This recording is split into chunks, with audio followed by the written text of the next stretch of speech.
Hello and welcome to Patito's Gang. I'm Nenna Jemie. The recent increase in infrastructure projects happening in Nigeria has many of us wondering, how is the government financing these projects with such limited resources? Well, the gang breaks it down.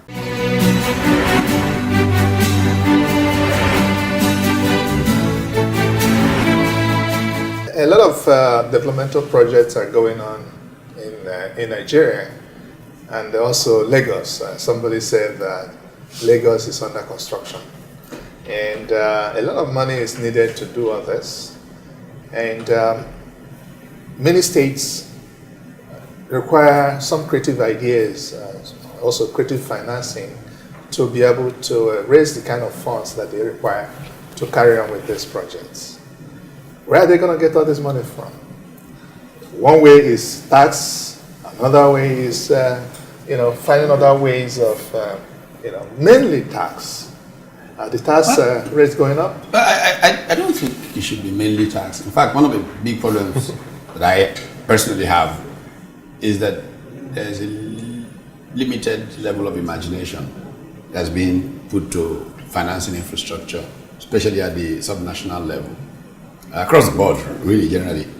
People think that you do infrastructure only when there is money in the kitty. Yet, we know we have, in the past, financed some infrastructure and been able to, through tolls and whatever, pay for the finance of the infrastructure.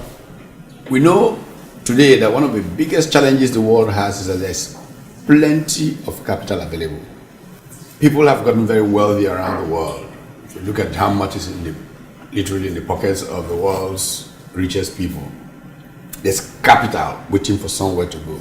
The problem is capital is very careful where it goes and how it goes to those places. Back in the 1950s, one of the most highly respected economists from out of Columbia University at that time, Ragnar Noxie, used to make a statement, was his mantra: capital is made at home. Most capital is made at home. We look at Singapore and we look at the rush of foreign direct investment into Singapore to do all kinds of things, including infrastructure. But we forget that the earliest financing in Singapore came from forced savings. Some of the things that we all did here, Provident Fund, Housing Fund, our own disappeared. Nobody knew where they went. But they financed the early infrastructure development in Singapore, created the rush of foreign direct investment into that economy. So we need to be more creative in thinking financing. We have seen some experience in Lagos with the Lekki. There was one Australian bank, the Aquariga Bank, that was involved in that particular project. Now, of course, they are world famous for infrastructure financing. In fact, I recall that the road from Indianapolis to passing through Bloomington, Indiana, where I lived in the US in the 70s, is now owned by, I think, that bank. So they've gone around the world acquiring infrastructure and all of that. For some reason that is amazing, I'm not quite sure why, the Australians have become heavy hitters and leaders in private financing of infrastructure. Indeed, the current Prime Minister of Australia was one of the early investors in that bank. The G20 has an infrastructure hub located, interestingly, in Melbourne, in Australia, and they try to help countries with structuring financing of infrastructure. I recall when I visited them about 2 years or so ago, they were frustrated at their attempts to engage Nigeria and so on and so forth. But the point remains that there's plenty of capital around the world that's willing to go and develop infrastructure. Well, we have but the conditions have to be right. So those conditions. I think when we discuss infrastructure, especially in a developing economy like Nigeria, we need to separate them. There is social infrastructure and there is what I call for-profit infrastructure. And we need to separate who does what. The private sector will not do social infrastructure.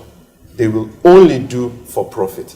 It would be great if it is for profit and also social, but private sector will not do social.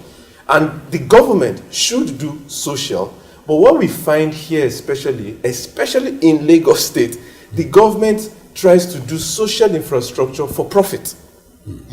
Which is where we now, so if we do not classify properly, we will not attract the right type of money. So you want to do for-profit infrastructure, the funding and the procedure for getting it is different. But just so there's also an evolution in the thinking of what constitutes what you call social infrastructure.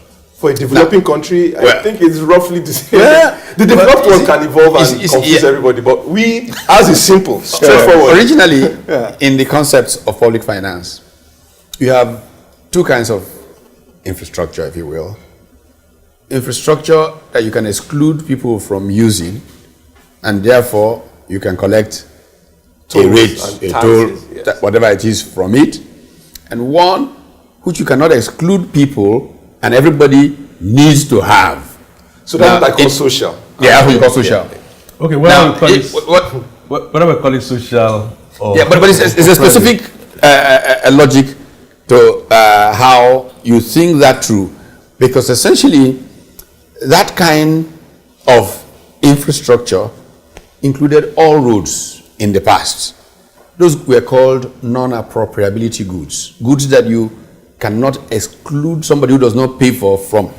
But something like defense, you cannot exclude anybody from getting the benefit if he does not pay. If a bomb drops here, we won't look for zeal paid. Let's save zeal, you know. And Austin didn't pay. Okay, here's your nook. Yes. It can't happen. It can't happen like that. So non-appropriability goods were typically provided by government, and the ones that you can appropriate were provided by the private sector. That's the one that Zeal is calling social. The social.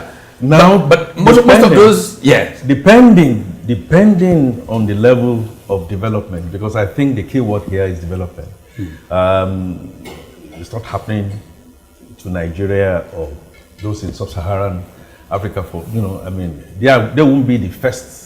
It's happening in Ethiopia. The Chinese are doing plenty of stuff like that in Ethiopia. This. I like to draw this inference to what has happened, apart from Ethiopia, what is happening to Kagame's Rwanda. I think the neoclassical Rooseveltian Keynesian model that talked about development, and like I say, I look at the word development rather than what my brother Zeal has demarcated it. Back in those days, when we drew national plans, there was no demarcation as regards whether something is going to be for profit or whether something is going to be for social, in the sense that the emerging economy that we had at that time were looking at 5, 10, 15, 20-year development plans that were truncated. And to the extent that this was truncated, we are not making a headway. Typical example, the Lagos-Ibadan Expressway, we all agree is an infrastructure that has a linkage effect to bringing either employment and, whether social, whether for profit eventually, to empower the social, the private sector. But what do we have is a situation where we don't have the political will because of sectional interests. People are not going to see that vision, either from the way Zeal is putting it, okay, and say this is social infrastructure that is going to help us at the end of the day. As a developing nation, you can't avoid doing those kinds of inappropriable, or what the prof used, non-appropriability goods, common goods. There's no way you can, as a developing nation, if we have to develop, at a time that the society the nation can grow to that level, you begin to, put your taxes and then scale up. Yeah, scale up well, if you give the proper communications, the proper understanding. And I can always say here, you do things that are above board. People see you and you demonstrate the fact that this is for the public good. Totally different discussion. Really, what is most critical in terms of infrastructure development, in my view, is that you have to have a national strategy, clear sense of where you're going. National vision. Right. And then you work your infrastructure strategy into your national strategy. Right. If you recognize that we can't tax everybody, we don't have enough, we don't earn enough, and you tax beyond a certain point, it gets regressive, people stop paying, people escape and all of that. You say, okay, we can't collect enough taxes or get oil receipts to build these roads that we need to build. We then go into clusters where production can be facilitated.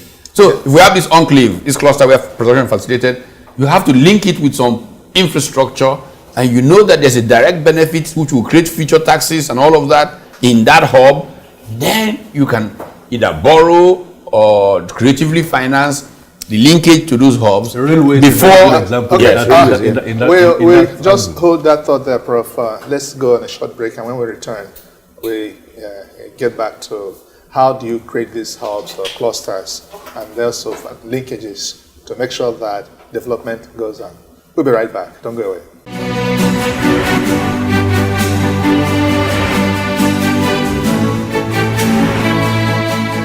From the gang's discussion, we see that the government highly depends on taxes to fund many of these infrastructure projects.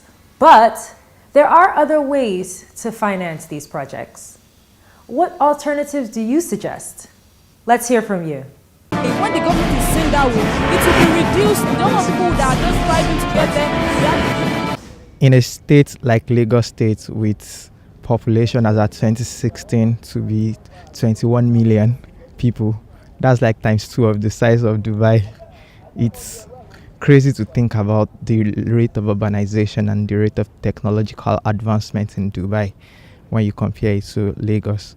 So urbanization is not yet here, but yet we are so much than what technology or what our resources could cater for. Migration of people from rural region or less economic areas to Lagos is increasing and preceding urbanization. What do I mean? What I meant is that urbanization should happen first, then people will come into that space.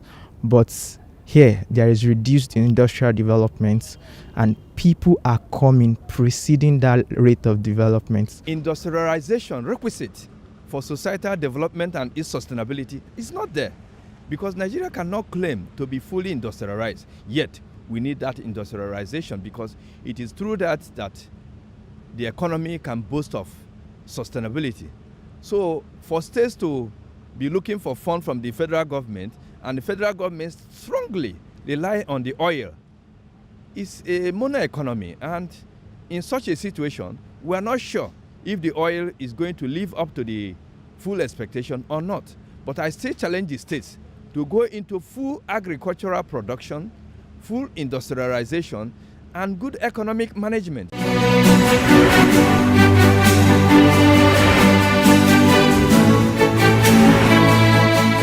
We are still talking finances that we require to develop our humongous infrastructure as a developing nation.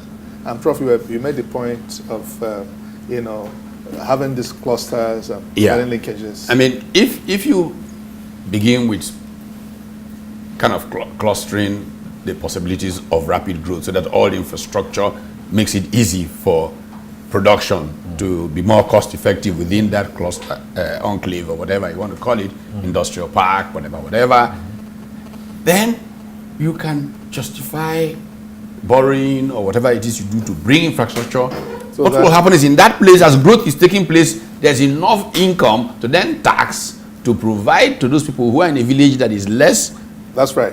That was Michael Porter did a study a few years back about the UK and how clusters helped the UK economy to grow, and infrastructure was provided, for that cluster.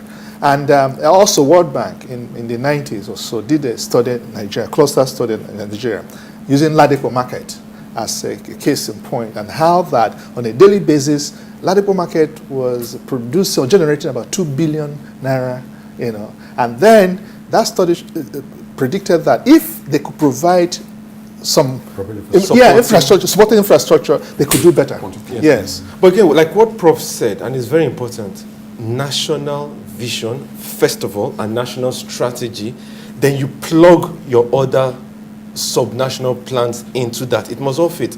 No matter the infrastructure we're doing, everything in an economy that plans to grow sits on one specific type of infrastructure that we always ignore, and that's education. Yeah. Education has been left completely to for-profit, which means the average Nigerian will not be educated if you realize that you are relying on for-profit because they can never pay the fees. The government has to understand that that infrastructure is social, and you must bring a minimum level of education to everybody. But they'll tell otherwise, you that the country is in trouble. I agree with you on that. But the government will tell you that they have roads and bridges. Apart from the vision, what is lacking is the discipline for investments. Who's discipline? Discipline. Who's discipline? Investors are very disciplined. Let me explain this. When I say disciplined investment, I'm saying there are principles that investments follow. Disciplined investment. Where your internal rate of return clearly exceeds or is in double digits, that is not the type of infrastructure that you are now going to say you are now going to be curtailing, or you are now going to be doing budget cutting, which is exactly what we find in the example that I gave. So disciplined investment is such that the financial analysts will tell you, or the financial accountants will tell you, that once you are able to do the study that you mentioned, the one at Ladipo and Co. They followed those laid down principles. And when those laid down principles are presented by the techies, the politicians should not come, or people in the National Assembly should not come and then begin to now then replace this. Don't forget, internal rate of return is when you are looking for profit. So let me give an example. Nigeria as a country, we have 20-year bonds. And a very simple question. So we've borrowed money that we know we are going to have for 20 years and then pay it back. What's the money used for? Show me a 20-year asset. Whether it is profit generating or not, it must at least pay back the principal. Show me a 20-year asset. We don't have, which is part of what has made the banking industry a very lazy one. Because they can just gather savings and toss into those bonds, and that's all. And then make so we need to understand there are some things that we need 20-year money for. The risk appetite in the private sector does not get that far. So government has to take on that responsibility and say, look, because government is a continuum. We're going to do this as long as we can break even in 20 years. It's not about profit. At which point you now want to scale it up, you can then privatize it. Because it has existing cash flows and all that. Those that you call social investments, I think I agree with them. I mean, it goes without saying. It needs to be funded. Yes. Where is the funding going to come from? Not going to come from social. the It has to come from the government. No. There are two major things. It has to come from the government. The money. I mean, the government is not going to go to your central bank and just bring money. It's going to be based on earnings and your productive capacity. So but not on the specific. My point is this: your earnings should not be tied to that specific asset. The government earns money across the board. So the cash flows of the government should be used for the people. But we seem to think that the people are here to serve government and not the other way around, the government. So you find that the government tries to create isolate an asset and make that singular asset cash flow profitable. That's where the issue is. Because, I mean, let's digress into Lekki Ikoyi toll gate. If you live in Lekki, no matter where you're going, you pay money. Because they want to monetize and isolate a single asset and make that single asset. But guess what? You have all the other roads in Lagos. Who funds that? And there's no toll on it. So it's not the lack of capacity or lack of funding that the government has. It is the mindset of the government to think we can isolate a social infrastructure and profiteer on it. That is the key But issue. the body That is language where of the government. That's where the creative thinking Yeah. has to come. Creative, come you into said. it. I agree. Creative thinking. Creative.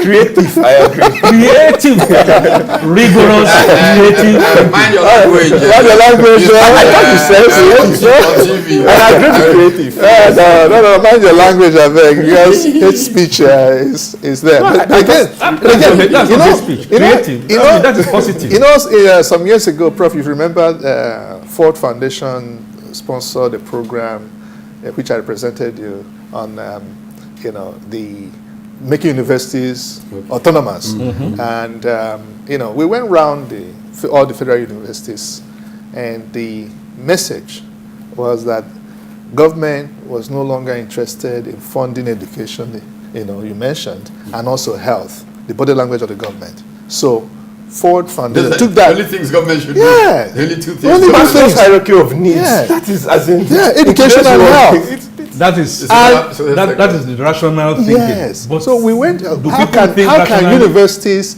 find alternative ways of funding education?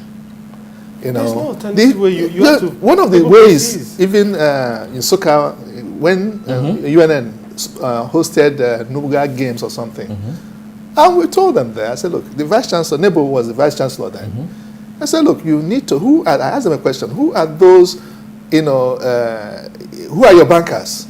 They mentioned the name of the bank. And what are they doing? Who is printing your jersey? He says they're waiting for government fund. I said, how can you be waiting for government fund when you have a bank that if they don't sponsor this, you will not give them? And that was how they began to find alternative ways of sponsoring that So program. we And give them an input for creative thinking. creative thinking. But again, the government should not allow that. That's why ASU is on strike. There's no such thing as Yeah. government. See, In this do you context, know- you have to specify which government, you which know- level, which tier, what. The federal government. But do you know that I was shocked to my marrow when I heard news that about in 2017, over 800 medical doctors disappeared from this country, moved out of Nigeria to Europe and different parts of the That's been on for the past 10 years.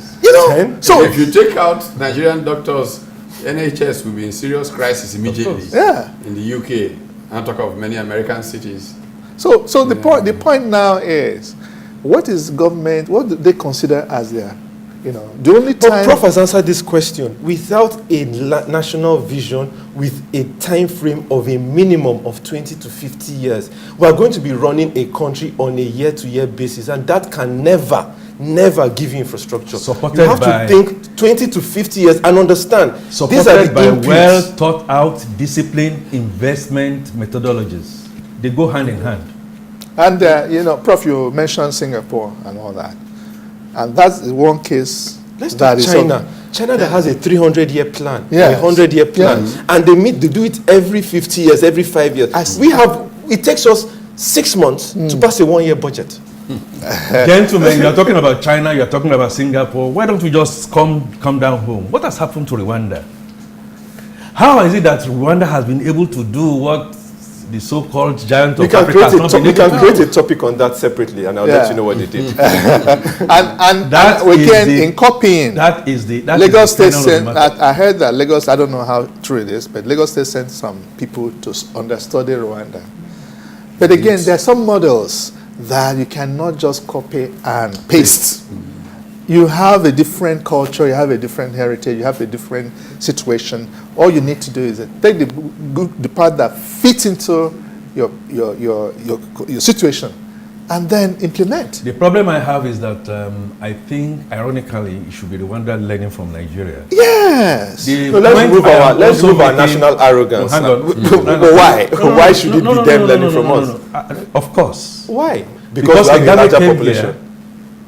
Kagame came here and said, South Africa came here and said, Malaysia came here and said, we picked this from Nigeria. We should It's be not- embarrassed. So my point We should be is embarrassed. simple. No. Well, That's why of you course. have to allow the young And that people is to where take over, because the issue of leadership, the issue of discipline, the issue of corporate governance, The issue of followership. yeah. not meek followership, of Yes. course. And then, let's take our destinies in our hands. Let's ask our leaders questions. Yes, the issue of followership is very, very key. I remember from airport to the hotel I stayed in Singapore. I asked the taxi driver, what's the secret for to your success? He said, we are obedient sons of Singapore. We are So we're obedient sons of Singapore. So there's patriotism. Yes, Do you have that followership Nigeria? is as important as leadership. Do you have that in Nigeria? Well, do we have a sense of patriotism? We do that in another episode of Patito's Gang. But for now, we gotta go according to Americans because of time we've spent. But the point is that government should find creative ways of raising money for infrastructure and whatever they want to do, projects that they want to do, because there's so much capital out there that we need to have a stable environment that will attract such capital. Until we meet again, see you next time.